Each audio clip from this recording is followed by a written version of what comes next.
uncertainty is the root of all objections. If uncertainty is not tied down, they're not going to get their partner support. They're not going to convince themselves that this is what they want to do. There's a lot of sales reps that don't do the scale of 1 to 10 thing. They're like, oh, this feels corny. But it feels corny if you're just doing it wrong. Is that pushy to ask for this a third time? Don't make it harder for yourself than it needs to be, and ask for the sale. Close the loop. Buy it, don't buy it, I don't care, but I do want you to win, and that's why I care. That should be your mentality and like frame, because when you need the money, commission breath really comes out where you get frantic. If someone says I need to think about it, what I would say is you fucked up at the temp check. You need to be the type of person that understands what it feels like to take a risk for something that you want, because you're literally going to be coaching people on that. They're taking the exact actions and decisions that you're taking, so you won't know how to coach them through it because you never got past that yourself. It is a sales pod today for the Seeking Leverage podcast. And I feel like this one's just simply going to be a banger. We've not made a sales one in a while. Like episode 2 was like exactly how to do a whole sales call end to end where we just like were spazzing. Today, we're going to get more granular because it's like the most common thing that we get asked ever is how do you handle objections? And I think it's very valid. Like you have to know how to handle objections. But objections are always symptoms of problems that you didn't solve early on in the call when you're doing discovery. And I feel like too many closers and even setters like early in their journey just have like a really weak discovery that's super surface level. And the people just aren't that interested. And then they throw a bunch of objections at them because they're not that interested. So it's usually a problem with what you do in the discovery. But even with the best discovery, like you're going to get an objection or two. Yes, exactly. So I can kind of go into my philosophy and then Garrett can go into his, and we can just start getting really tactical with it. So definitely have your pen and paper out, take some notes, like don't just be listening to this because this is going to be really beneficial. So, okay, really fast. You might be thinking, okay, we're about to listen to this whole sales training, this whole podcast, but like what even is their credibility? I can go ahead and start with my credibility. So I was in network marketing for about 4 years before I decided to transition into high ticket sales, so remote closing. I actually applied to be a setter for the team. It was like $1 million a month company. They were scaling to $2 million. On that second interview with them, I actually landed the role of the closer. So my first month with them, I produced $98,000 in revenue for them. That was taking home over $9,000 in commission. I went on to be their top sales rep, their lead closer, their sales manager. I went on to manage a team for them that was doing $600 to $800K a month consistently. And so not only was I for a period of time the top sales rep on that team, but then I was able to use that skill to help my team hit record-breaking months for the company, help them hit their financial goals, help them close more deals, help them increase their show rate. And so I would say I'm a pretty good mentor now. So Damn. that's my that's a little bit about me. What about you? Give this girl her crown. Give this girl her crown. Give me my mimosa. For me, I mean, like high school days, I mean, I like sold like supplements and pre-workouts and like different stuff like that. But like majority of my like sales experience was just all in high ticket sales, where I've done it for a couple years at over $8 million in sales. In my last like 2 sales roles, I floated between like a 40 all the way up to like a 76% close rate, where like typical months I was floating like 50-60%, which was pretty gnarly. We've placed over 350 sales reps into different high ticket sales roles. I've managed multiple sales teams that have gone over to do over $500,000 a month. And I've helped a lot of sales teams at a lot of 7 and 8 figure companies like scale their teams by like training their reps and like making their sales teams better. So Michelle and I are probably one of the most qualified people to talk about how to actually handle objections and how to actually close deals, especially in high ticket sales. But this is applicable to all things sales. So let's get after it. You were kind of talking about your sales philosophy. I think one thing we're really good at, especially like what we preach in the closing Bible, is not like my way or the highway. This is the only way to close, but like different people have different personality types and different strengths. And like, you should use your unfair advantages to like make you better. So like, you're going to say some stuff that's a little bit different than I say. And they both work. So I kind of damn, I can't even speak. I would love to hear fucking Celsius is working today on the podcast. I would love to hear your philosophy on how you sell. Yeah, I'm gonna piggyback off that and just say like everyone sells different. It really is playing to your own strengths instead of trying to play to everybody else's strengths, which could be your weaknesses. So take or leave what you hear. This is just what works for me, what's worked for some of the people that I've mentored. And yeah, so let's get into it. When I am looking and giving feedback on why didn't a deal close, how can I be better for the future, even when I take sales calls and I'm like, what happened, how could I be better, the thing that I love to use most is Fathom. So Fathom is a software that basically like allows it to hop into the meetings with you and record your meetings. I always start by looking at the call recording, and the first place that I always go to is something called a temperature check. A temperature check happens right before you actually get into the offer stack, into the price drop. The temperature check is basically a feel pointer. It's where you're saying, hey, now, when you're coming in, there needs to be alignment. Where are you at on a scale of 1 to 10?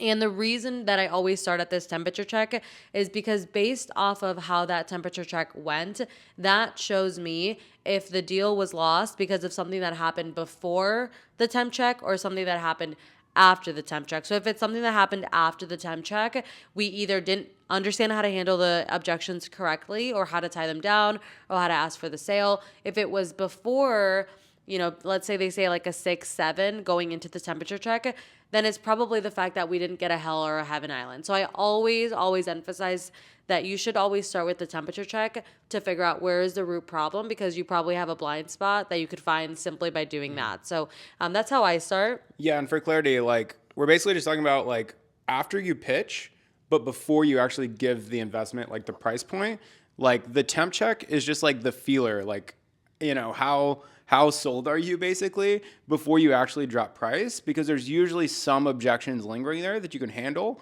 before you drop price, because we call objections before price obstacles and then after price objections, and obstacles are way easier to handle. So I just wanted to clarify that for yeah. I want you to think about a temperature check as like you are the security of this castle and there's gates and you're about to like let them in. You're about to show them what's inside, what the price looks like, what the next steps look like. You're about to make them a client, and you are the security that is at that door, at that castle, basically finalizing that it is in alignment on both ends.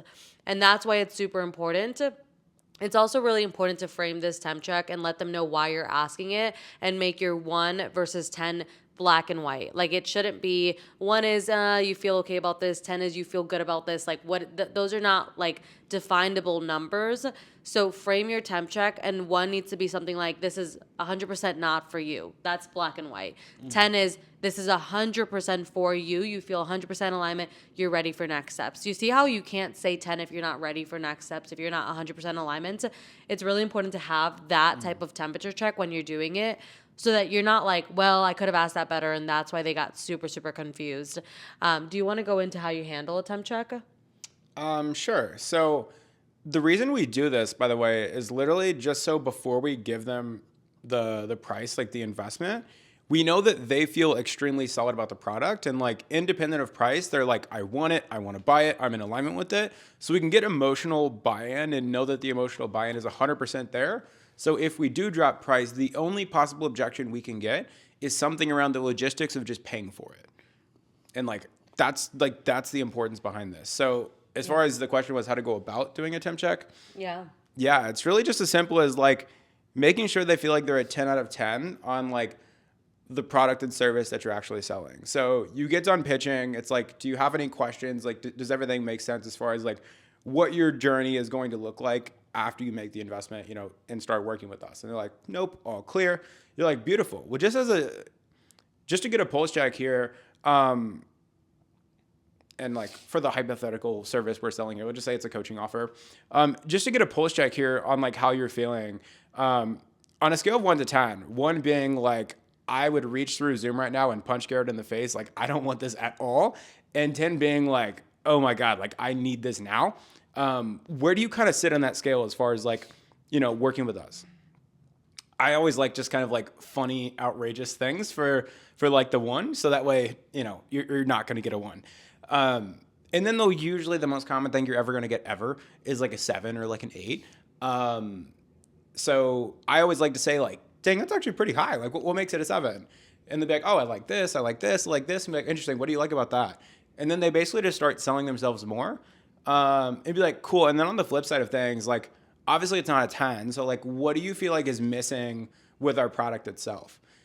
And then be like, well, there's nothing wrong with the product. Honestly, I just like don't know the price yet. You're like, okay, cool. We'll price aside, independent of price, like for the product in particular and like the alignment of you actually doing this, like, where is that? And like, oh, it's a 10. Like I want to buy this. Like this is exactly what I want. You're like, okay, perfect. Now we can actually cover investment because you're like, I want this. I need this. I have to have this. I just don't know the price yet. And it's like, cool. Like, let me tell you the price and then you can pay for it. So, yeah, exactly. Piggybacking off of that, we have the same structure as far as like what's got you up to that, what's holding you back. If it's finances, you guys, you always push it to the side, and because you're asking about their alignment on the program specifically. You're not asking them how they feel about investment. You're asking about the program. So yes, I'll go into like how to isolate and make sure that it's literally just finances if they're not a 10. But you guys saw the way that I explained it. You saw the way that he explained it. We explain it very differently. Like for me, black and white looks like 1 is very obvious. Like you're just not, like this isn't for you, which is okay. 10 is like 100% in alignment. His personality is he likes to joke around. So like, I would never say 1 is you're going to smack me in the face. Like, the fuck? But he would. And, like, that's just something that, like, aligns with him and his personality where it just works for him. If I try to say that, they'd be like, you're 1,000,000% reading a script or trying to be someone that you're not. So, only thing that I would add in there is that when you're framing the temp check, you're really explaining the importance of it so that they understand that this isn't just like a fun little question. This is like, I really want to make sure that there is 100% in alignment on both ends when it comes to the program in particular, because this is a two-way street. We're going to put in all the work to make sure that you're successful and supported, that you feel aligned with what we have going on here so that you can actually apply the work and be successful as well. Because when you frame it, they're going to understand the value of that question, and that question is going to hold weight. Really fast, I also want to just explain this, and then maybe you can go into objection handlings within that. What I want to explain is that when you are at this temp check, like you've already done the presentation, you're about to do the offer stack. Again, it comes right in the middle. You want to treat this like a stop sign. Like I literally want you to like sit back in your chair and like slow down what you're saying so that it really flows and they really understand the value of this conversation. I think a lot of sales reps feel some type of way about temp checks, scale questions, because they feel like someone knows that like this is a sales tactic, and it is a sales tactic.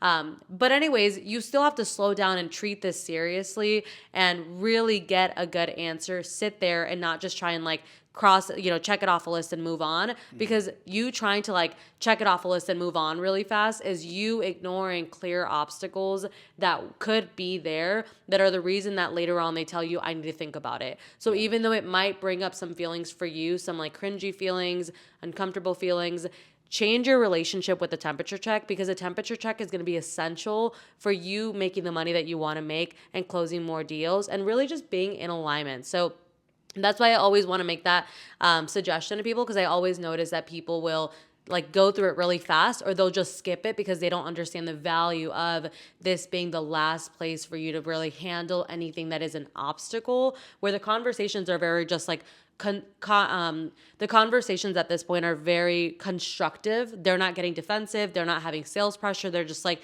yeah, like I'm not a 10 and this is why. After the price drop, they know that you're being a salesperson. They know that you're handling objections.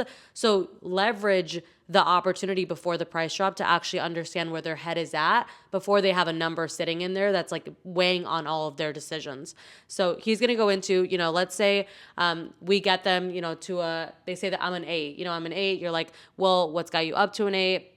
We go through that. You're like, what's holding you back? I'm like, it's just finances. It's just finances. So we're going to role play this temp check exactly like we just talked about, except I'm going to say it's just finances, and we're going to uncover that there is another obstacle in the way. So, Garrett, no, like I'm literally a 10. It's just finances. Like, what's the investment? Okay, got you. So basically from what you're saying is like, you feel 100% good that everything that we covered, all the support that you're going to be getting, like, actually working with us is absolutely going to get you to your goal of 10 grand a month, and you have full conviction and confidence in that? Yeah.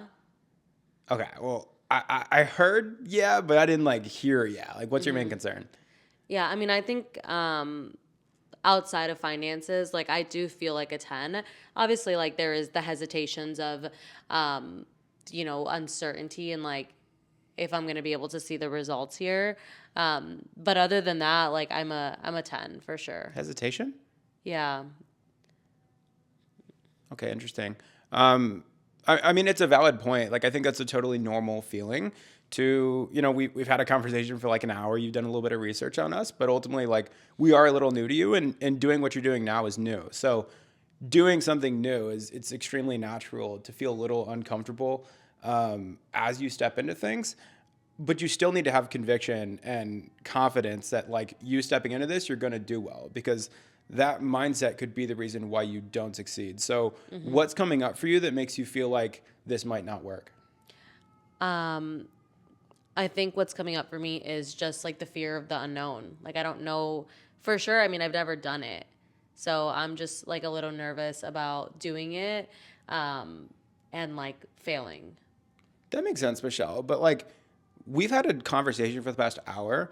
I've spoken with literally 3,000 people that have been interested in getting into this because I've been at this company for a while. And I think out of all the people that I've spoken to, you're extremely fucking intelligent. Like, you are very smart. You seem extremely like charismatic. Like, you have the right brain to actually succeed in here. Like, you've told me about your background, like all the years that you've had in your job. Like, you're honestly more skilled than some of our best students that came through here, like Kayla that I was telling you about. Like, I'll be honest, like she was starting 5 steps behind you. So like you have every reason to succeed despite your fear. And you've told me about your goals. So I guess for you, like what makes you feel confident that like despite having some level of fear, you're still going to move forward despite that fear because of all the things that you told me you're trying to run away from a little bit? I think what would make me feel confident would just be like knowing that I have your guys' support and like there's trainings and there's guarantees.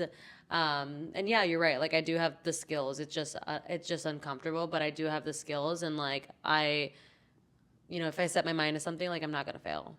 Absolutely. And that's why like Jackson, like your client success manager, I'm going to message him like while we're on this call right now and let him know that like the millisecond that you come into this program, like on the call today, I'm going to make sure that he is like on you at all times, like making sure that you are well taken care of. Like our client success team will get a restraining order before we will let you not succeed and like not go hard. Like you were going to be overly supportive. And like, honestly, a lot of our clients, after they get a couple months into the program, they don't even feel like they need all of our resources because they were so supported in the beginning that it just almost becomes like redundant. So you were going to be more than supported. You are more than capable of crushing it in this. So as far as like your fear in getting into this, do we feel confident that like despite this fear, like this is still something you can win at?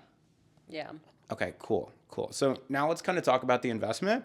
Next steps. Once we process investment, we can go ahead. Pause. Cool. That was good. Can you explain what your framework was there? Totally. So anytime I get any objection ever, it's isolate, invalidate, give it back to them. So isolating, making sure like whatever the thing is that wasn't money, which was very obvious. She mentioned the language like hesitation, fear, feeling like she might not get the support. So I'm just like isolating that because like hesitation is like, cool, why? Like I have fear, like, cool, why? So I think once I got more granular on it, it was like a lack of self-confidence thing. So that's what I isolated was like, this is a lack of self-confidence. So I wanted to normalize that like, yeah, you're doing a new thing. Like anyone who does the first thing ever for the first time ever is nervous. Like that's natural. And then as I work to invalidate it, I'm like, you're more skilled than our other successful clients that we were just talking about. Like Kayla, like you're 5 steps ahead of her. Like she came in bare bones, like not knowing anything. And like she crushed. And you were like, oh, yeah, that was a bigger goal than even I wanted. So I invalidated it by saying like someone else less skilled than you still won. And then as I was giving it back to you, I basically asked like a self-selling question, which is, you tell me why, despite you being scared, you're still going to do this anyway. And then you told me how you're basically going to get out of the objection that you were about to tell me. Yeah. Good. That was so good. Hopefully that, like, I think that in-action role play was really helpful for them to probably be like, Totally, yeah. how do you actually do it? So we've gotten past a little bit more of like, how do you isolate? Again, like if you always isolate the finances and you're like, let's go back to the scale, where are you at? And you figure it out, then you can go in and actually start isolating like the root things. So like really fast, going back to like the whole uncertainty. If I was to say, oh, it's just uncertainty, or if he was to say, oh, it's just uncertainty, I would like 1,000,000% isolate. That's the only thing holding them back. So something like, okay, so I know you're questioning finances. We're going to talk about that. But like you just mentioned uncertainty. Is that the only thing holding you back? Like you want to isolate it and like frame it as like, is that the only thing? Because what it does is like it minimizes the objection and it makes it look like just a little baby obstacle, something that we have to get past. And then we can go into the whole conversation that he just kind of walked us through. I also always try to get them back on a scale before we move on and just say like, okay, now that we've kind of talked about it, let's go back to the scale, like 1 to 10, where are you at? Very open-ended. I wouldn't assume that they're a 10 because I think when you ask that triggering question, they have to tell you a realistic answer. Like if they actually feel like a 10, they're going to say, I'm a 10 now. I feel way better. Thank you so much for this. Or they say, well, I'm still a 9. Okay, well, we just talked about your uncertainty. What's coming up? Why are you still not a 10? Like what is holding you back? Because you want to keep doing this loop until you can get them feeling really, really confident. Sometimes it's just energetically you feel it. Sometimes a scale is like a very obvious way to just know exactly where they're at. Yeah. There's a lot of sales reps that don't do the scale of 1 to 10 thing because they're like, oh, this feels corny. But it feels corny if you're just doing it wrong. And I think she expressed the way to do it right. But some of you watching this might be like, is that pushy to ask for this a third time to why it's not a 10? And you can always revert back to not you pushing to be like, why are you not a 10? But more so just like our whole coaching team, our whole fulfillment team, like we're going to be all in, like we're giving it 110%. And the reason I'm asking this question again to really get clarity on you being a 10 is we want to make sure that your effort level and your commitment level is at the same effort and commitment that we have. So that way, like, you're in alignment, we're in alignment, like we're giving it our all and you're giving it your all. So you can always just kind of reframe it as like, I'm asking this and I'm saying this because I want you to win. This isn't like a sales pushy thing, which I think is always good to kind of revert prospects back to because they feel the sales pressure rising because they know the price is coming. Yeah, and that is why it's super, super important that you treat this like a stop sign. You lean back, you have a conversation, you slow it down, because if you're getting really like hype about this question and you're moving really fast, then they feel the sales pressure rising because it is a very vulnerable type of question of like, where are you actually at when it comes to alignment? So when you can slow it down, I think that also helps to counteract the sales pressure that is happening in their head because they're like, oh, this person's really chill. Like they're just trying to understand where I'm at. Okay, one more thing that I will say. I have a few more things on this and then we can like actually move on.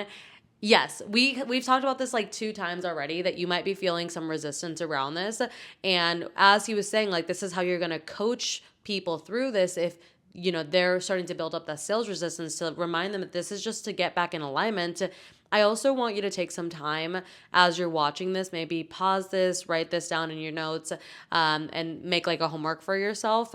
But I would love for you to take some time to figure out how you're feeling about this topic that we just talked about and what is your belief around it. Because when I was a closer, I didn't do this for a long time, even though I knew I needed to do this.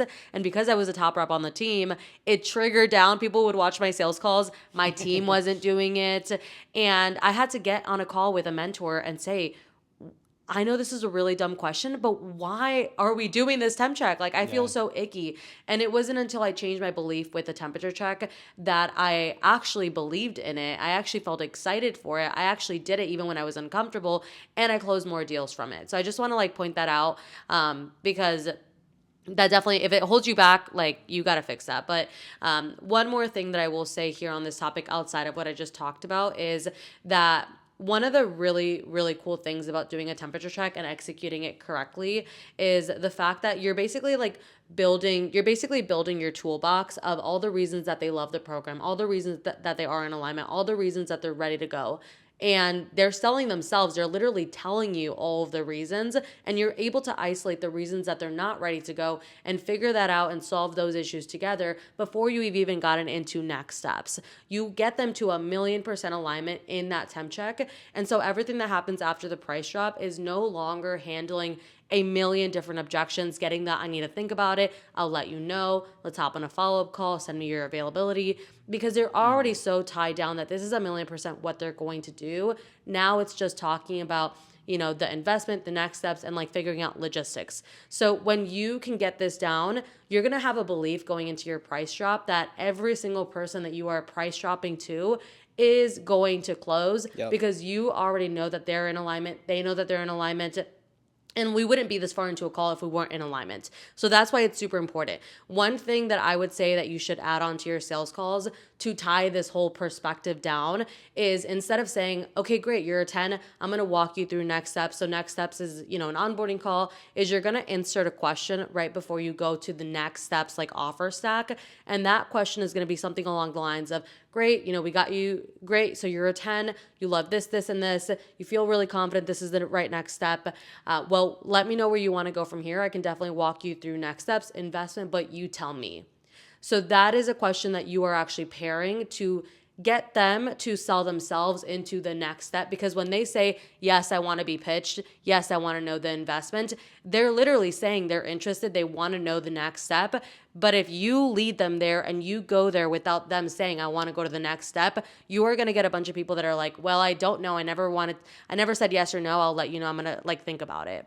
So asking a question that lets them guide the conversation to the close is going to be so much more powerful when you're dealing with those objections. So I just wanted to add that in. Yeah. And as you get closer to the end of the call, you're going to start to notice a disconnect between the words they're saying and their tonality and body language. So when we did that role play thing, she was like, yeah. And I'm like, I heard yeah, but I didn't hear yeah. And you'll notice this behavior. And then if you notice this behavior, because you have high emotional intelligence, because you're good at sales, when you price drop, you're going to know they're not going to close. So it's just don't try to pitch them and drop a number on someone who's isn't going to buy, because their body language, their energy, their tonality, there's such a high level of skepticism and hesitation. It's why even drop a number and try to close someone that's 30% in, 70% out? Just deal with all of that and then drop price. And that's basically everything we've really covered up to this point. Yes, that was good. So see why we always start at the temp check, because the temp check tells you if they didn't close because of something that happened before, and what I mean by that is they said 6, 7, and then you didn't handle the objection, or you tried to handle the objection and then you didn't re-ask them where are you at on the scale now, and so you never actually knew where they were at before the price drop. That would be something that happened before price drop. If you got them to a 10 and you did the tie downs just like we worked through, and then they didn't close, then it was what happened after. So now that we've kind of talked about a really important topic, which is a temperature check on a sales call, let's go ahead and move on to what do you want to move on to? I would basically just say offer stack or a price anchor, and then basically just the price drop. And then the objections that come after that. I feel you have a really structured way of your offer stack and all that. So I'd love to kind of hear your thoughts on it. Yeah. So so I guess we'll break this part up into two. So we'll do let's say they didn't close and it was because of something that happened after. So that's the offer stack, all that stuff. And then we'll do another example. They didn't close, but it was something that happened before. They came in and they said 6, 7 on the temp check. So you ask the question, what's the next step? And then you basically walk them through the next steps. You are future pacing the future for them. Mm-hmm. That's what's happening. Mm-hmm. You're we're going to process your investment. We're going to do this next thing. And Should we role play this? Yes. Sure.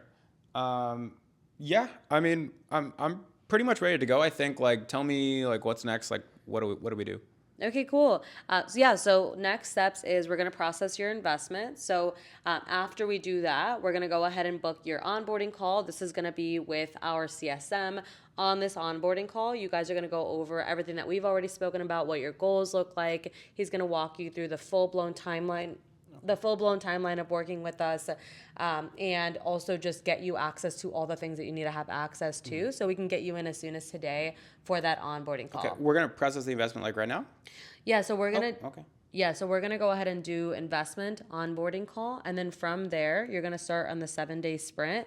That's gonna be like your first stage of passing that. That's gonna get you ramped up to really understanding what you're getting into and like the high ticket sales world works. And then from there you're gonna start your mock calls. Again, you have access to, as far as the deliverables, our live coaching calls that happen every single day, our mock rooms that happen twice a week, our interview trainings that happen twice a week, a hands-on client success manager for your 4 months that you're inside the program. The community is lifetime access. The training portal is lifetime access. And then you also do have Slack support for the duration of the 4 months. And then bonuses on top of that is access to opportunities channel once you graduate out of the 7-day sprint, phase 1, and you have guaranteed placement. So nice. That is what next steps look like. How does that sound? Yeah, sounds awesome. I feel like, pretty well supported, but like, I do want to know the investment. Yeah, let's get into that. So do you have your pen and paper? Yeah. Okay, perfect. So I'm going to walk you through a couple different options that we have. There's a couple different tiers to it. So let me know when you're ready. Yeah, I'm good to go. So there's tier 3, insert price. There's tier 2, insert price, and there's tier 1, insert price. So what are the differences between those? Yeah. So tier 3 is if we're gonna do a payment plan and break it up for something that feels good for you. Tier 2 is if you want to pay in full, but you need more than 48 hours. And then tier 1 is within the 48 hours or on this call. Really, the purpose behind this is what we've noticed is that our clients that win the most, they're usually the type of people that take action. So like they make a decision fast on that first call. They get on their call with, our CSM. They start doing the mock calls. They hop on the live trainings. They hop on the interviews. They ramp up with their companies because they do what their companies are telling them to do. They're coachable. And so we really want to reward that habit because that habit is a direct correlation to success for our best clients. So that being said, tier 3 through tier 1, which one is in most alignment and in your budget today? Yeah, tier 1 seems nice because it's like $1,000 cheaper. Like that seems nice, but obviously it's a lot of money. So yeah, of course. Well, finances aside, you still feel 100% all in with Closing Bible, with the program? Yeah, no, I'm there. Like I want it. It's just like it's a chunk of money. Yeah, no, it's definitely an investment, not a trip to the grocery store, but again, like it's one of those things where you're investing in yourself. You're investing in your knowledge. You're the one that's going to be applying everything. You're the one that's going to be getting access to offers, getting placed, hitting your income goals, starting that trajectory for your family. So finances aside, how are you feeling though? I feel good. Like I liked our call. Like I really trust you guys. Like it seems like you guys get some killer results. It is literally just like, how am I going to pay for this? Yeah, no, it's just logistics. That's it. That's a good place for us to be, right? Because there's full alignments. It's really just that last piece of the puzzle, which is how are we going to make it work? So what I will say is that most of our clients do make a decision on the call, and they also do pay upfront on the call. Now, that being said, though, Garrett, like sometimes that's not the best case for everyone. And so we are very open to finding an option that works for you. I'd love to go and have a conversation on finances and just see what we can make work today, or at the very least plan for the future. Is that something that you're open to? Yeah, that might help. Okay, perfect. So I have my pen and paper. When we talk about cash on hand, what does your cash on hand look like? Like you mean like my checking account or something? Yeah, checking, savings. What's cash on hand look like? I have like 3,800, maybe like 4K or something like that. Okay, 4K, and that's across like all your cash on hand, investments, stuff like that. Yeah, checkings and savings, not investments though. Okay, what about investments? Yeah, I have like $9,000 or so in like stocks and stuff. Okay, perfect. So 4,000 cash on hand, and then 9,000 in investments. So what is that? 13,000? Yeah. Okay, perfect. And a lot of times, the cash on hand is the lifeblood of your life, especially as you get this ramped up. So a lot of times we do want to preserve that just so that we get all of our options out on the table. Let's put that to the side for a second. What about access to credit? Like, how many credit cards do you currently have? I just have one credit card. I don't really use it. Like I'm a little bit against credit, but Yeah. I literally don't use it, but I have a $7,000 limit. So Okay. So you have a $7,000 limit. Sounds like you don't like to spend it or like use it on something that's not going to be a return of investment. yeah, I don't know. I mean, I just have a weird relationship with credit, I Yeah. guess. Like my parents always had issues with them and stuff. So Yeah. I try not to use it. Like I literally just pay for my gas on it and then pay it off to build my credit. So Oh, nice. Okay, perfect. Well, we'll talk about that in a little bit. So you have 13,000 cash on hand, and then you have 7,000 credit, basically. And then what about your credit score? What does that look like? it's pretty high. I don't have too much going on there, but it's like a 700. 700. Yeah. Okay, perfect. A few more questions. Let's talk about like cash coming in. I know earlier in the call you told me it was around 3K, around 4K. Yeah. What is that number exactly? Like usually on average? It's like 3,800 a month. So Okay, 3,800, and then after like your expenses, your rent, groceries, how much do you usually have left over at the end of every single month? I mean, I live on like probably 1,200 a month. Yeah, I make 3,800, so whatever that difference is, like 2,500 maybe. 2,500. Yeah. So and that's what you're like investing and what you're saving. Yeah, I mean, I guess so. I'm probably not the best with money. I don't invest every single dollar by any means. But yeah, it usually hangs out in the bank account. Okay, perfect. Well, thank you for like the transparency on just like finances. I know that like the goal here is to find something that works for you since it is your goal to get this going. Can I share what I would do if I was you? Yeah, I'd be open to it. Okay, perfect. So what I would do, I know that you are against credit because it's a relationship that like you have to kind of work through. I also can see why you have access to credit when something like this comes up where you're like, I'm ready to go. And what you want to do is you want to leverage the resources that you personally have, that you personally qualify for. Because what you've told me is that the last 3 years you've been in a revolving door where yes, you have some savings, but you're constantly like, I need to work, I can't take time off, because if you go on a trip it drains your savings really fast. And so leveraging credit would really allow you to leave that revolving door by accessing something that you already are approved for and that you already qualify for. Now I know that it could be really scary to rip the bandage off and do the full 5,500, or I know that it could be really scary to rip the bandage off and do the full amount on there. What I would recommend that you do is I'd recommend that we do half on your credit card and then half with your cash on hand.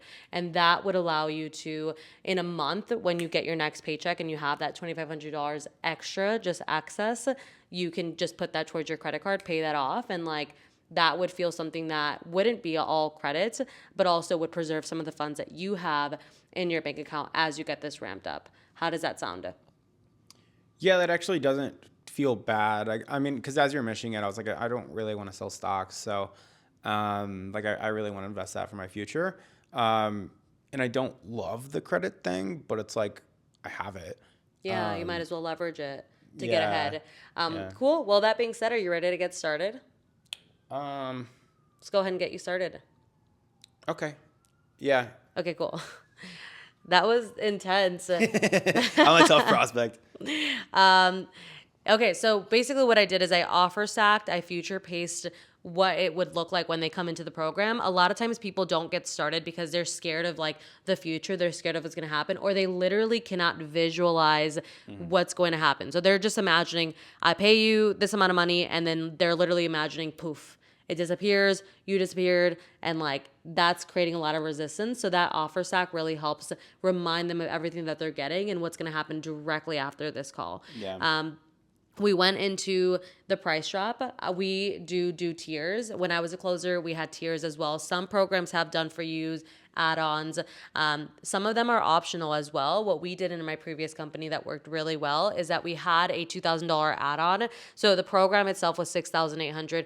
The add-on was about $2,000, and our team created tiers to it. So you could do tier 3, which is the most expensive. You always start with most expensive down to like the cheapest, so that when they look at it, it's not like oh, the tiers get more expensive. It's like they get less expensive. And we like what we had done is because they had an add-on that was $2,000. Tier 3 that we came up with was having 2 add-ons. Tier 2 was having 1 add-on, and then tier 1 was just like the basic program. And what we found is that people usually ended up going with tier 2, like the middle option, because it was right in the middle of the two.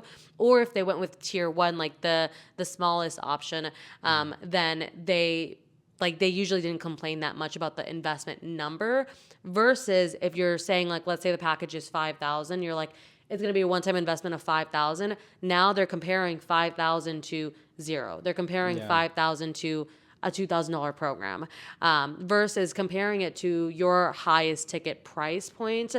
And now the number is different of like what they're actually comparing in their mind. Yeah, so. it's pricing psychology. Like if you guys ever fell asleep on the couch as a kid and woke up to those like infomercials, they're always like, it's $75, and it's like price slash, and it's like, but it's only $50, price slash, and it's like, but you get an extra vacuum, price slash, $20.99. But if you do it today, it's just $29.99. Mama, like, can I please get that vacuum? I need it. You need it. The floor is dirty. So it's like, the reason you would see it on those commercials is because it freaking works. It's like, it's human psychology. So it's like, if you drop one price or this whatever, number, like they're called price anchors, where it's like you say a higher number before you say the other number. So relative to the big number, the actual number feels small. Because if you drop one, they're going to compare it to your competitors that might be cheaper. Whereas if you drop multiple prices like tiers and you start with the highest price and work to the lowest price, they have that. They don't know throughout the whole call how much it is. So if you drop a number and you're like, yeah, it's going to be 13 grand for tier 3. But in tier 2, it's a little bit different. There, it's only like 11 grand. But in tier 1, which I think might be the best for you, it's actually only like 9,500. So if they had in their head like, oh my God, this is probably going to be like 10K or something like that. And then you drop 13, they're like, oh my God, this is I don't know if I could do this. Yeah. And then they hear a lower one, they're like, okay, that's more manageable. And then they hear the number that's like kind of what they thought it was anyway. They're like, this is actually a pretty good deal.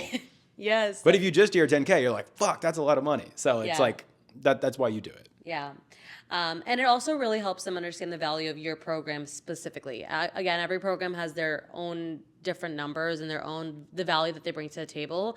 But I think it helps them understand, like, it was never a comparison game between this company and a competitor and another competitor. It's a comparison of like, our company, what's alignment for you, and like within our company, what tier is the most in alignment for you. So the comparison game completely changes. Yeah, it's literally like us versus the problem. Like competitors don't exist. Competitors don't exist.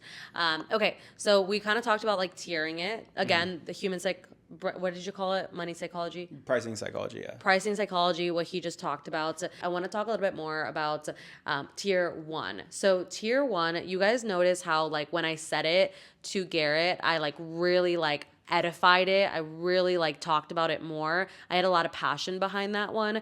And I also used it and explained it in a way that would benefit them. Like I was like, this one is what people usually go with that see results, because they have this characteristic of taking action on the call. They usually take action throughout the whole program. They usually end up succeeding because of the simple fact that they take action. So we really want to edify that. And that is not creating a fear urgency in their head. If anything, that's creating more of like an empowering type of urgency, because they're like, you know what? I want to identify with the type of person that takes action, because I want to identify with the type of person that sees results here, that is successful, and that has that ROI. So with that being said, yeah, that one makes the most sense. Yeah, you're adding like a positive label to it. It's like, who doesn't want compliments? Be like, these people are action takers. They get really good results. Like this just like is the right decision to do.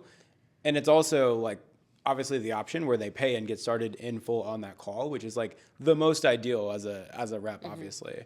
So I feel like we covered that pretty well. Some reps obviously aren't the business owner and they don't have the opportunity to make different tiers and stuff. If you have, like, awesome. And if you are close with your manager, you can always pitch them your ideas. Like, that's part of being a really good closer is that you have good ideas. It will make you more money. That's what I mean for our team. Like they were already doing $1 million a month, and then when my team came on, we started doing $2 million a month. But like we were the ones that brought the ideas to the sales manager, and we're like, we heard this tactic and closing Bible. Can we like do this? And he was like, yeah. Yeah. One thing that honestly you did and I never did as a closer, which like I think I kind of did sometimes. If it just like really came down to it at the end of the call, but it's the open wallet, which is basically the concept of like, you almost put on your like financial advisor hat and you're like, are you open to having like an open and honest conversation about finances? Like, and maybe talk about like what option might be the best for you. And then you literally break down like cash on hand, like credit, investments, any of that stuff, to like help them understand what the actual best option is. Because some people just like, you just gave them an hour's worth of information. You're also asking them for an investment. They're also trying to decide if they should do it or not. And on top of that, they're thinking about what are my bills? What are my expenses? How much money do I have? So like, you're like helping them by doing some of that thinking for them to give them clarity in their decision making. So like, there's a lot of power in doing an open wallet. Yeah, because I think sometimes people are like, I know all this information and I feel like I need to like sit down and like think through all this stuff and like pen to paper. If you just do it there with them, you'd save them an hour, a freaking 7 hours of them overthinking and then being like, I should probably write this down and like look at the numbers. Really fast before we kind of talk about like the open wallet concept, a couple of things that I did to make it a really powerful open wallet is number one, I went into the conversation with the mindset that they were already going to close. It was just logistics. Again, we did the temp check. They asked for the next steps. So like I was never like, if you notice, I never said, do you want to do this? That was never the question that I said because I was already in alignment with them that like, this is what we're going to do. It's just like finances, like logistics. I isolated finances again and double tie down on certainty. One of the main reasons that people don't close is because of uncertainty. Uncertainty is the root of all objections. It's like uncertainty, finances, support, time, and then like the other stuff that kind of happens. But if uncertainty is not tied down, then they're not going to find the money. If uncertainty is not tied down, they're not going to get their partner support. They're not going to convince themselves that this is what they want to do. They're not going to take action. They're not going to do something that's not in alignment with like their beliefs if there's not true alignment when it comes to certainty. So you always isolate and just say like, okay, that makes sense. Like finances aside though, are you still feeling all in on the program? Are you still feeling 100% about the program? Is this still what you want to do? Yes. Do you still feel like you're a 10? Yes.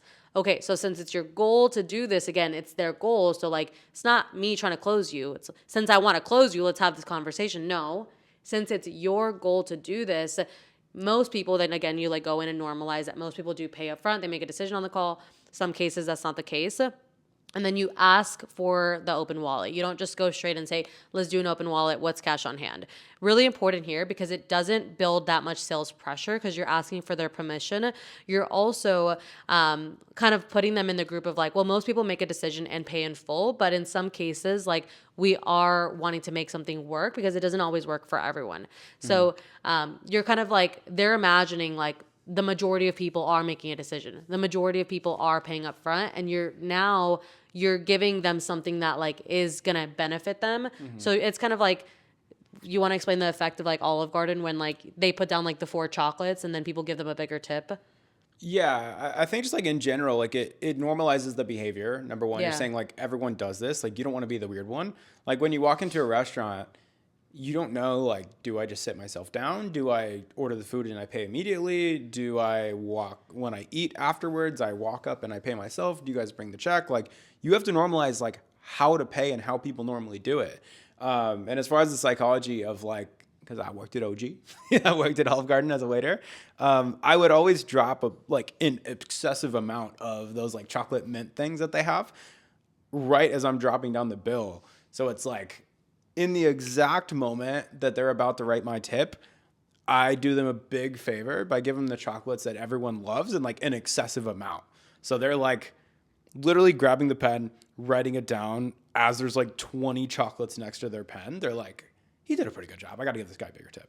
And they appreciate it because it's like, oh, this guy did me a favor. This guy like is really looking out for me. It's the same thing when you're saying, most people make a decision on the call. Most people pay up front. Some cases that's not the best scenario. I would even maybe leave like most people pay up front. I mean, most people make a decision on the call for the case of just doing the open wallet and just go straight. Like most people do pay up front, but in some cases, that just doesn't work based on like their situation. So in that case, like I am willing to make some exceptions.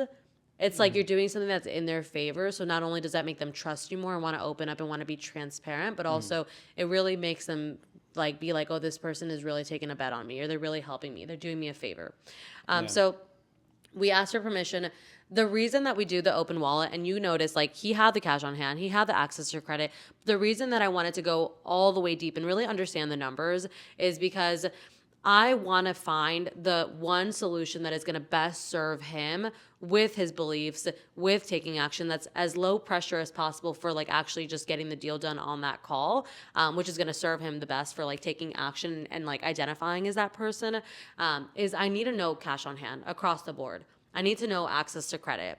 But when I ask the access to credit, I need to frame it as like, because it is the lifeblood of your business. It is the lifeblood of your life. Like we want to preserve that sometimes. So that being said, let's talk about credit. I always ask for credit score so that if they don't have a lot of cash on hand, if they don't have a lot of credit and they have a good credit score, now we can talk about some financing options. So two of them allows us to like get like the payment, cash on hand payment plans or pay in fulls. And then the credit allows us to know if they'd qualify for financing. And the last question that I ask is around, how much do you have coming in monthly versus expenses? So when he said, for example, I'm making $2,900 and then my expenses are like $1,200. Now we know that at the end of every single month, there's a certain amount that's left. So I know all of this on paper and I know that he could afford to do a pay in full. I know that he could afford to split it up on multiple cards. I also know that like worst case scenario, because his credit was good, he could get financing. I also now know that if he got financing or if he put it on a credit card, he has about $2,000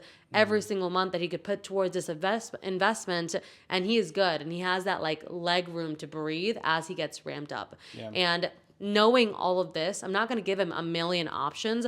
That's going to create uncertainty. That's going to create objections. That's going to create doubt. I'm going to give him the one option that I really genuinely feel is the best one for him, which because he was saying the stuff about like credit, I was like, what's the most low pressure way that I could do this?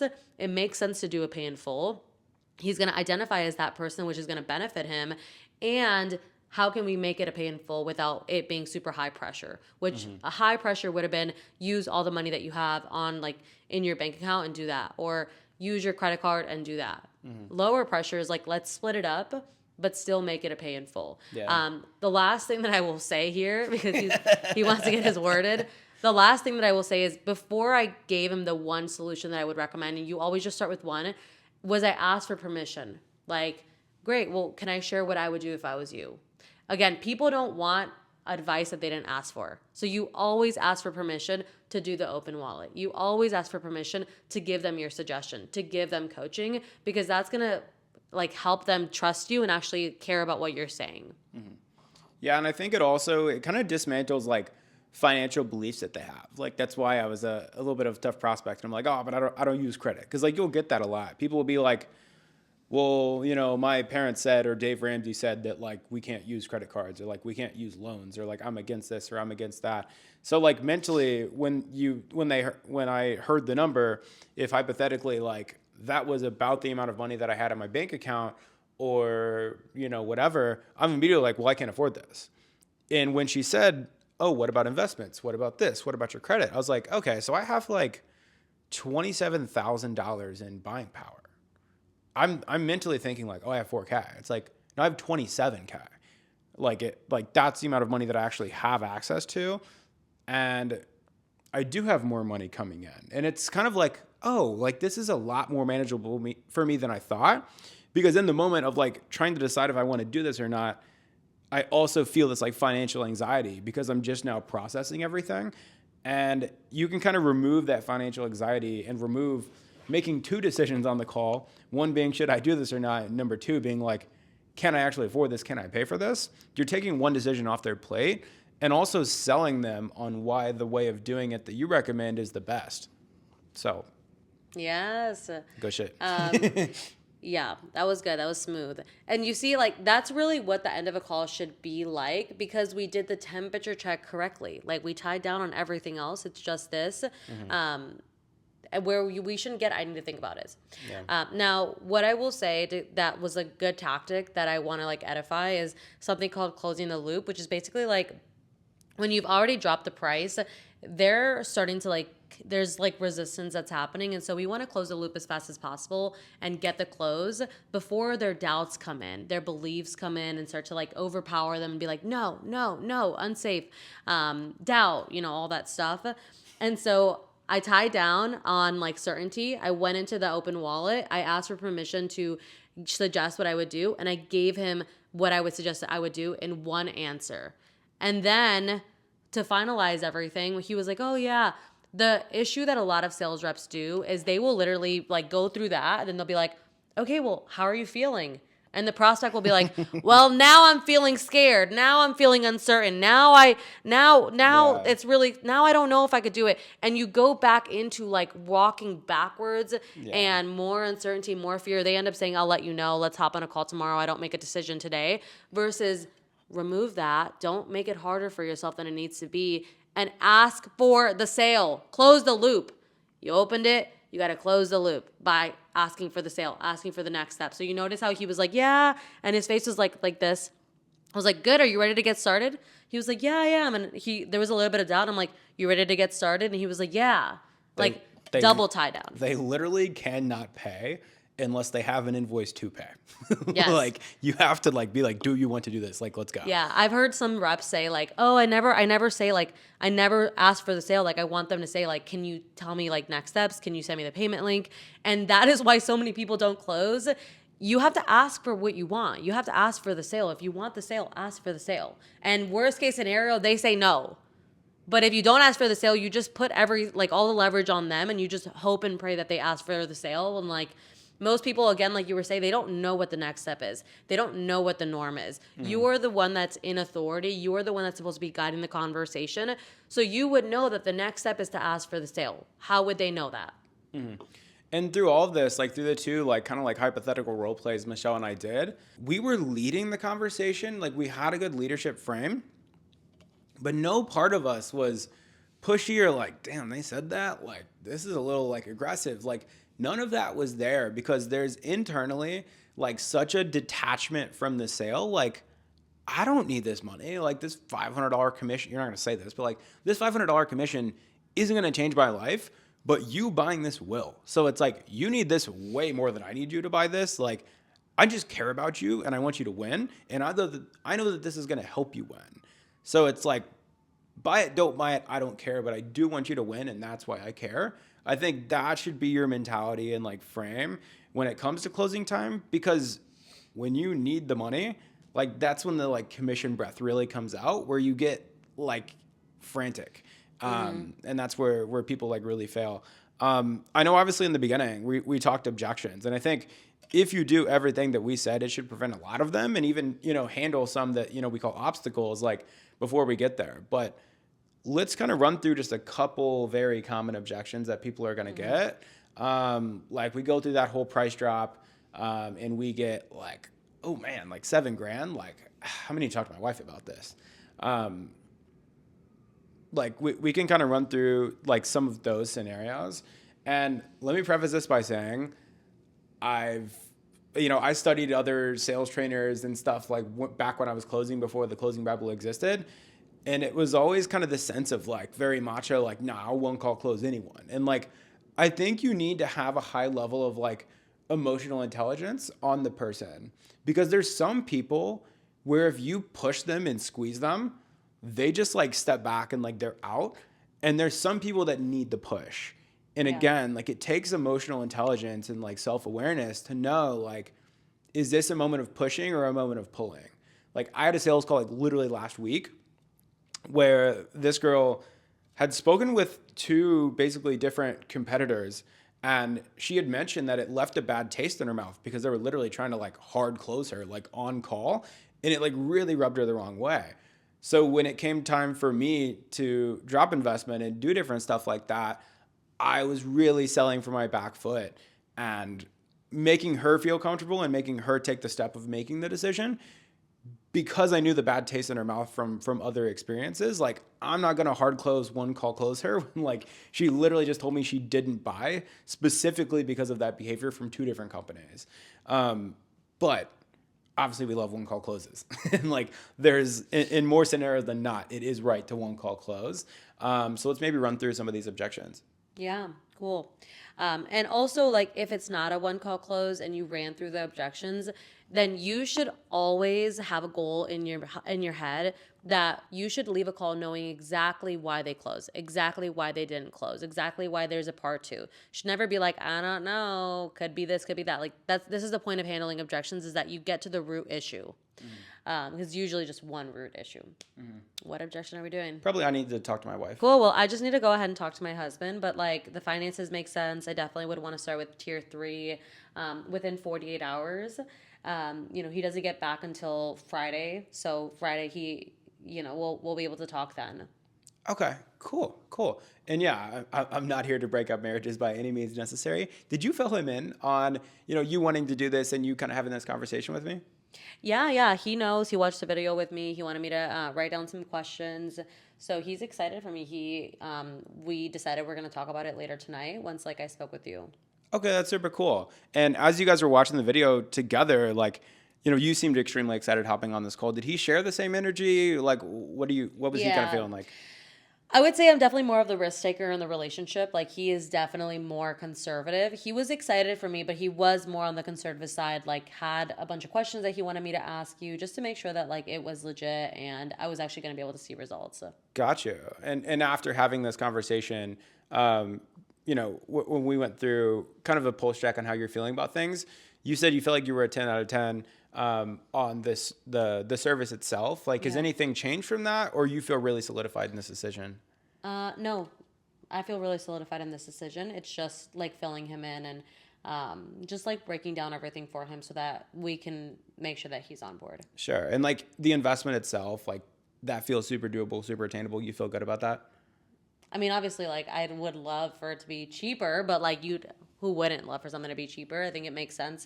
I see the value in it, and I see the ROI. So it's definitely something that we can stretch and make happen. Right. And if James was sitting right next to you right now, and he's like, Michelle, what are you doing? Like, buy this. This wouldn't even be a conversation, and we would already be enrolling you. Is that like where we're at right now? If he was here and he felt in alignment, then yeah. Of course. If he didn't feel in alignment, then we probably wouldn't be enrolling. We make all decisions together.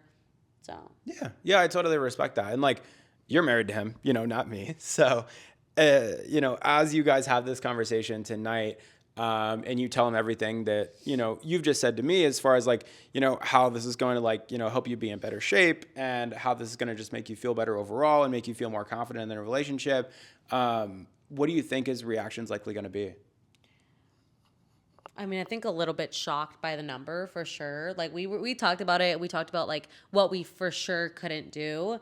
And this number is below that. So like he is going to be a little bit like, oh, I wasn't expecting that. But also we've talked about like worst case scenario where it was completely off the table, and that's $4,000 more. So I think he'll be okay with it. Okay. So you guys actually already talked about the investment, and that's far below that. And you guys kind of said like, if it's below this number, like you can go ahead and do it. Was that the conversation? Yeah, a little bit. I mean, obviously like I just want to fill him in and make sure that he's fully supportive, but we did talk about it and like the price makes sense. He, based on like the first impression, like loved it. He thought that like that would be really great for me to do. And he's always been super supportive. Now, obviously like it is a big number. Mm-hmm. So yeah. Got you. I mean, luckily $4,000 lower than that big number that you guys were a little worried about, right? Yeah. Okay. Yeah, exactly. Good to know. Well, I'm glad you guys are on the same page. And like, honestly, you guys seem like an extremely healthy couple where like he wants what's best for you. You guys already talked about the investment. You talked about this call. You talked about wanting to do this. Like, love the communication. I got to take notes over here. And honestly, like, it's below your number. You want to do this. The alignment is there. You said he's supportive, which is cool. And he already has the buy-in, which is awesome. What I think would probably be best right here, it seems like all green lights ahead from your husband, from your already previous, conversation. I want to make sure you feel good about this. You know, I want this decision to feel right for you. I've been taking calls all day. I've been drinking way too much Celsius. I'm going to run to the bathroom right now, maybe get some water. I want you to feel good about this. I want you to pray about this. Like, I want you to do what you got to do. I'm going to come back in like 4 or 5 minutes, and we can maybe talk about like making the investment and getting started. Does that feel good? I want to give you a couple minutes to think about things. Yeah. Cool. Let's do it. So that's called the bladder close. Give them the time to think about it. They're just going to register and reaffirm that this is in fact the right decision. Or they're going to call their partner. Like, what I would have added to that is like, yeah, it makes sense. All the green lights, you know, obviously you probably want to just like finalize your thoughts and then like fill your husband in, since it sounds like he's already supportive. Price makes sense, but it's makes sense that it's really important for you to like just fill him in before you process investment. So go ahead and give him a quick call, and then we'll go ahead and process investment after. Totally. So, I've done a bladder close before where I got the wife objection, and there was this pastor. He's a really cool guy. And he was like, oh, I just really need to run this through, like, you know, with my wife and everything. And I was like, oh, cool. Is she home? He's like, yeah. He's like, oh, she's just right there in the kitchen. I was like, cool. You want to go talk to her? Like, dude, I'm dying of thirst. Like, I need some water. And he went and talked with her, and he brought her in, and she's like, I'm so excited for him. Like, he's going to do so well. Like, yeah, let's go. And it worked flawlessly. So like, sometimes they're home, sometimes they're a phone call away. You know, so like if it's there, it doesn't have to merit leaving the whole call, going and doing a whole other thing. And if the previous conversation already allowed them to pay right then and there, go for it. What my plan was basically like, if there was hesitation after the bladder closed, to be like, cool, is he free right now? Let's give him a call. Or can he hop in Zoom? Like, is he free or is he home? And kind of leverage that. So yeah, 100%. A couple things too that I would add if it's a partner objection is before you go, and what Garrett was doing is basically he was just getting a lot of context around, you know, what is he going to think, worst case scenario, best case scenario, like kind of feeling out what type of conversation this was. Like, is this I need permission? Is this I just need your support? And also like, how is he going to react to that number? Because someone can 100% go talk to their partner, and you can 100% schedule a part two. But if you don't know and you can't future pace how this conversation is going to go, you don't know how to help them. You automatically lose so much leverage in the conversation versus just doing what Garrett did, which is having an open conversation around how the conversation with the partners are going to go and what they're going to think, best case scenario, worst case scenario, so that you can actually coach them through having that conversation. Because if you don't know what the root issue might be in that conversation, you can't coach them. And what they're going to say might be a watered down version of the hour you just spent with them, dropping a bunch of value. One more thing that I would have added into that like conversation that we just had is before you actually go into like, have you talked to him before about this? Does he know you feel this way? Is he supportive? What is he going to think about the number? What I would add in when you're doing a partner objection is I would first tie down on her or his certainty. Because again, like we were saying earlier, uncertainty is the root objection under everything else. And if they're not fully certain, they're not going to find the money. They're not going to find the time. They're not going to influence their partner to support them in this decision. And they might be using their partner as an opt-out. Like, oh, I have to talk to him. I have to talk to her. But it's really just a way to get off of the call without telling you, I don't want to do this, or I am fearful. And so we always start by just saying, okay, cool. Well, you know, I know that you have to talk to your partner. No pressure. You can definitely do that. I'm supportive of that as well. Your partner aside for just a second, because I do want to talk about how that conversation is going to go. Walk me through how you're feeling right now. Like when we talk about certainty, that scale that I asked you earlier, how are you feeling? Do you think this is going to work for you? Do you feel confident this is going to work for you? Or do you have any doubts? Like I always tie down on certainty first and make sure that they're all bought in before we talk about getting their partner bought in and how we can coach them on like influencing their partner. So that's something that I wanted to add. Yeah, because especially like I think our generation, like in general, like people that are like 35, like 30 and under don't love confrontation as a total generalization. I think the older generation will be more direct and be like, I don't like this, so I don't want to do it. Whereas I feel like younger people tend to, I feel like younger people tend to not want to be like, I don't want to say to your face that I don't like it for this reason. I feel like it's safer to not hurt your feelings and just put the blame on someone else for why I can't do it. So that way I don't have to like be rude to you. So it's kind of a way to just avoid the confrontation or like be rude to you because it's like, it's nothing against you. I just kind of don't like this one thing. Let me just say my wife probably wouldn't like me doing this. It's an excuse. And as a great closer, you need to be able to read through the lines. And the only way you're going to be able to read through the lines is by asking questions and really understanding the context of the situation, regardless of what the objection is. Like you isolate and then you figure out the context of finances. You figure out the context of certainty and then their partner or, timeline. But you can't help if you don't know how to help. And you don't know how to help usually if you don't actually know what the root problem is. So, Yeah. Anything else here? Do you want to run through like I need to think about it and then we'll probably wrap it up for the podcast? Yeah. Cool. Okay, so someone says I need to think about it. What I would say is you fucked up at the temp check. That's my answer. Valid. Like, you shouldn't get I need to think about it. I never get I need to think about it. It's my team. Like, if you get an I need to think about it, it's just a growing experience that, like, you didn't do the temperature check correctly. And that's where I would not want to say, like, let's focus on how do you handle and I need to think about it.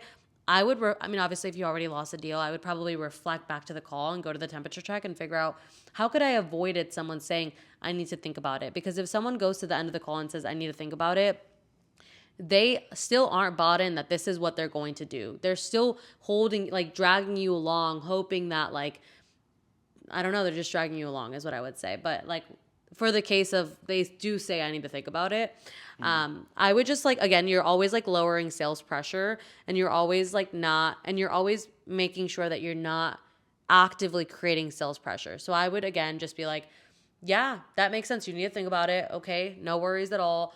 Really fast, just so that I understand and we're both still in alignment.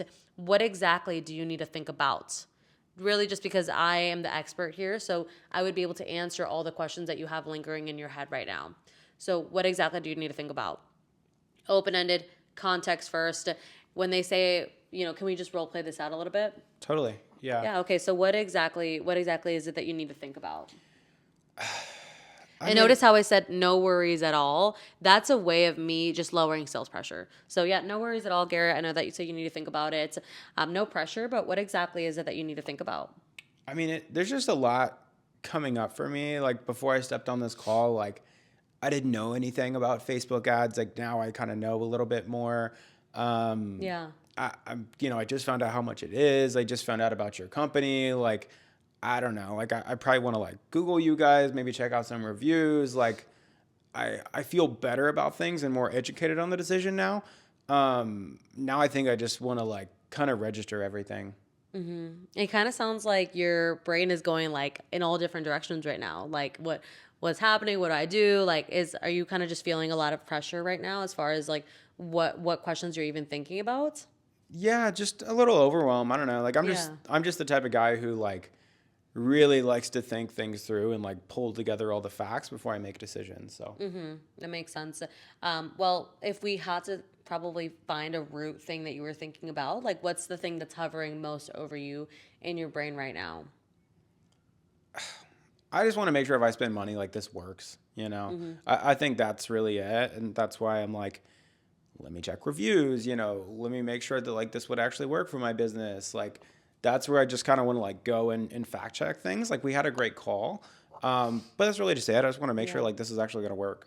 Yeah. So you just want to make sure that this is actually going to work. Okay. Can I share like my perspective with you? Sure. Yeah. Okay, cool. Well, we've been on this call for an hour. It's very, very clear that you're in the headspace of being the type of person that is ready to take action because you've told me that you've been in this shitty situation that you haven't been liking for the last 3 years. And the same thing that has held you back these last 3 years is telling yourself that you're going to do it when you're ready. You're going to do it when you're ready. You're going to do it when it's a better time. You're going to do your research. And you've been prepping and prepping and prepping and prepping. And that habit has stopped the result from coming. Now, I say all that not to, obviously like offend you. I just say it because I want to help you. I want to support you in this goal, and I don't mind if you do this or not. I just think that based on our conversation, this would really change your life. When we talked about the temperature check, you were a 10. You were excited. You're like, let's go. You said, I'm a 10. I'm ready to get started. I'm fully in alignment. And it seems like there's been a little bit of like a switch up of is this going to work for me? Is this not going to work for me? Do I need to do more research? Do I need to go look at reviews now that we've talked about the price? But we've talked about the investment and we found a solution that works for you. And there's still like some lingering feelings, which to me feels like uncertainty. Can you walk me a little bit through, like, are you feeling like the program's not going to work for you? Are you feeling like you are nervous if you're personally going to be able to perform? Like, which of the two is probably weighing more in like your self-doubt right now?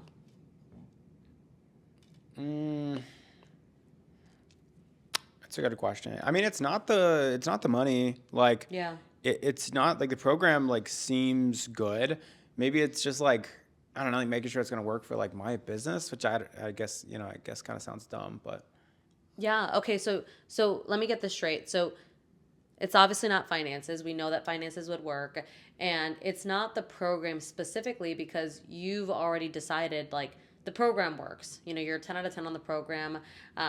It kind of sounds like what is like the last piece of the puzzle is you personally feeling like you would be able to be successful with your business model here. Yeah, just like if it works for my specific business and like my specific situation, I guess. Yeah, yeah. When you say like your specific situation, what do you mean by that? I don't even know, I guess, as I'm saying it. Yeah. I'm just like, it's just like, it's a lot to like make the decision. I'm just trying to think of everything that could maybe come up that would like make this not a good idea. Okay. I don't know. Okay. Well, just from my perspective, because I know that you are probably like, okay, will it work for me? What about my business model? What about my unique situation? And what I will say for you is that our clients that see the most results and are successful with us, there are a couple things. Number one, they're the type of person that is coachable. So they follow the process, right? I know that you might be thinking that you have a very unique situation or a very unique business, but we wouldn't be this far into the call if we didn't genuinely think that we could help you. And there's a lot of other businesses that have your situations, that have your problems, that have your business model that we have helped before. So number one is you need to be coachable in following the process. This means hopping on your onboarding call. This means hopping on the coaching calls. This means doing the training portal and like doing the homework. That's the first part. Being coachable is a quality of someone that sees success with us. The second thing is asking questions. Like, it's a new venture, so you are gonna get stuck. You might have questions, you might have doubt, you might not know how to do something. And another great quality of our clients that do win with us are the types of people that ask questions when they get stuck or when they need support. Because the truth is, we can't help you if, number one, you're not being coachable, and we can't help you if you're not asking questions. Right? And the third one is that you're already in a headspace where you want change. You're ready to change. You're ready to take action. And it sounds like, based on our conversation over the last hour, that you are in the headspace where you're ready to take action and you're ready to get out of your situation. Yeah, so the last two that it leaves us with is coachability and asking questions. Do you feel, Garrett, like you're going to be the type of person when you come into the program that is going to be coachable and ask questions when you get stuck? Yeah, I mean, if I'm paying this, like, I'll be there. Yeah, exactly. And I know that like it is probably scary, that like self-doubt with that investment number, but I can guarantee you that when you get stuck, you're not going to opt out. Like, you invested in yourself to be here. You're going to figure out a way. You're going to be coachable and you're going to ask questions. And with that being said, like I wouldn't see a world where you wouldn't be able to be successful based on everything that we talked about and based on the qualities that you have. So are you ready to get started? Yeah, let's do it. Hey, that was good. So again, what I was doing, and you guys, I'm like a visual person. Like, I like learn visually. So I always try to think about this stage of the call as like a funnel. So what I was doing is, you were saying like all these things, and I think a salesperson can 100% get really caught up in like, well, let me answer that question. One, yeah. Let me handle this one. Let me handle this one. Let me handle this one. They're all fluff. It's all fluff. Again, like I said, uncertainty is usually the root thing that holds people back from everything else. Everything else is just like a mask. And so what I was trying to do is I was funneling you down. So you were saying all this stuff and I was like, okay, I got it. So like it's sounding like you're having just a lot of things going through your head right now. Like what's going on? Because you had just told me that you were all bought in. What's changed now? And I also even said like you like finances, it works for you. So like what is actually happening? And that's where you were like, oh, I don't know. Like it's just like my business, me. And so now we got to like, okay, it is uncertainty. The next stage of the funnel was like figuring out, are you uncertain in the product? Are you uncertain in me? Or are you uncertain in yourself? It's usually those three reasons that people are uncertain. I knew it wasn't me because we got this far into the conversation. We did the open wallet. You clearly trust me. So it was either in the funnel, it's either the program that's not, it's either the program, it's either the program, it's either the program that's not working for you or it's you. Yeah. You don't think that you could do it. Yeah. And so what I did was I isolated the two possible reasons that you could be feeling this doubt. And then when you told me, oh, no, it's not the program, I believe in the program, that funneled me even down more to like, program is checked off the list, it's you. Yep. So the uncertainty that I'm hitting is not just any type of uncertainty. I'm directly hitting the uncertainty that you are facing, which is self-doubt in yourself. Yeah. And then we went even further by getting context on that self-doubt. So I even asked you, like, can you elaborate what you mean by your unique situation?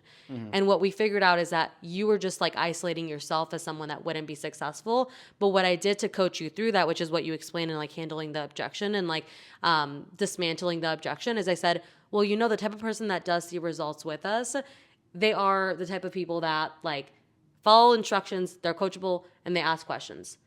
And it's right timing for them. You already told me it's right timing. All that's there. So these two, can you do that? Yes, I can. Okay, so you identify with the type of person that sees success. Therefore, your uncertainty is invalidated. Therefore, ask for the sale, close the loop. Are you ready to get started? We move on. Instead of being like, what else? Ask for the sale. Yeah, almost any time you get down to the price drop and everything, and then you get like, oh, I need to think about it, and then you just get like a slew of like a million things.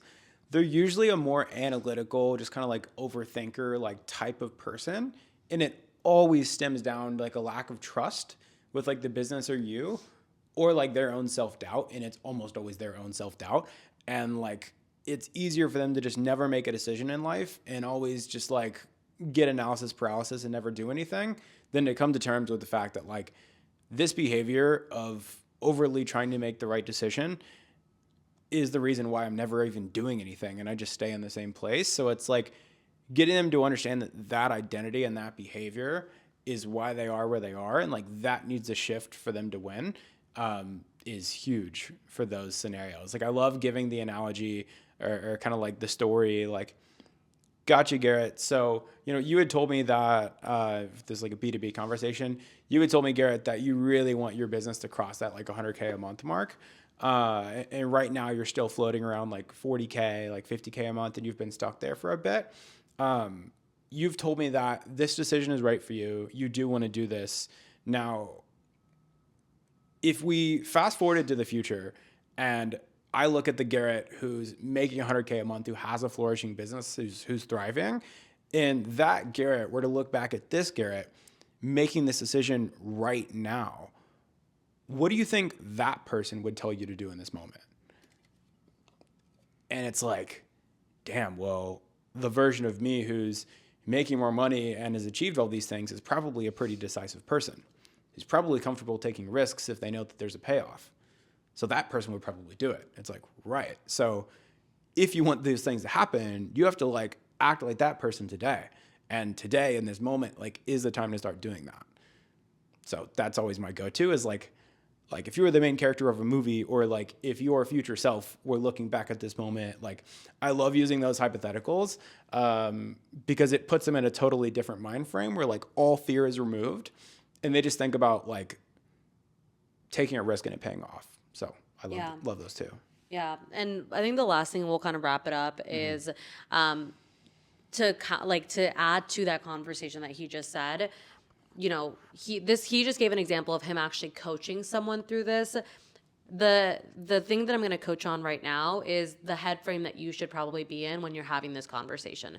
You should not be like agreeing with them. Oh, your situation sucks. Oh yeah, that uncertainty sucks. Oh yeah, like you shouldn't be like necessarily agreeing with them. You can appreciate their like statements, but you shouldn't be agreeing with them, and you should be talking to them from the head frame of talking to their future self. So for example, if you're on a sales call and you know that this would genuinely help someone and this is what they need, but their situation is shitty right now, talking to them right now would look like, oh, your situation is so shitty. Let's wait a year and hopefully things change. That is going to like self-sabotage every single time versus saying, hey, I know your situation is bad right now. That is the reason that you need to do this. This is the right time. You've hit your low. You're motivated. Let's go. This is going to help serve you in the future, and your future self is really going to help you. You see the difference when like I'm talking to their future self and I'm using this as what's a stepping stone towards what it is that they're wanting to create versus talking to their current self of like, oh, everything does suck. Let's do all together. Let's talk in 5 months. Yeah. It speaks so much about the words that I'm going to say, my belief, their perspective, and ultimately like what's going to happen at the end of this call simply by I show up to this person in the end. What you was just saying, like taking that leadership frame and like really coaching your prospects to close, like you can only have that frame if you have good beliefs, if you're someone who's made investments into yourselves and you've been in their shoes and you've seen it pay off. Like if you don't want to take risks and you have limiting beliefs and you don't have a good mindset, you're just going to dwell and be a victim with them. So I think not enough, like I think sales reps really need to be consciously and actively investing into themselves, like making their sales ability better, being around people that have positive mindsets, and like being in a community of people that have positive mindsets and take risks and like do these things, because you being able to look back at moments where you've taken risks and they've paid off and it's benefited you in your career is going to help you be able to coach prospects to do the exact same thing. And there's no better place to do that than the closing Bible.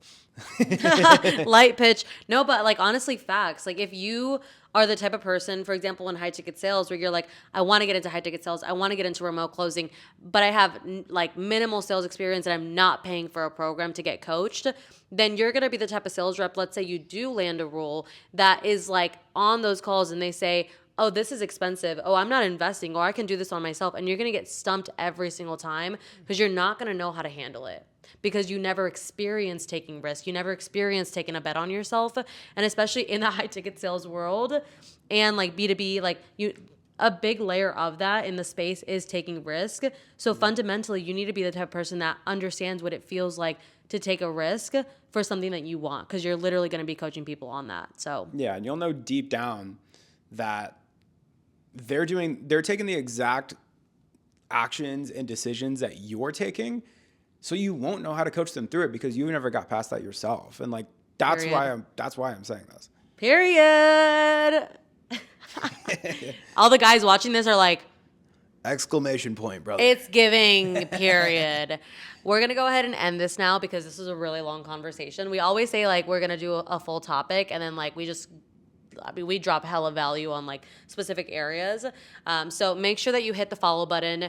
And also, we do have a podcast like on Apple Podcasts, Spotify, so you can find us on there as well if you're more of like an audio person. But we will see you next week for our next podcast. Thank you so much to everyone that's been supporting us and following us. I can't believe we're like almost 10 podcasts in and like they're getting really good, honestly. So gas. Bye, guys.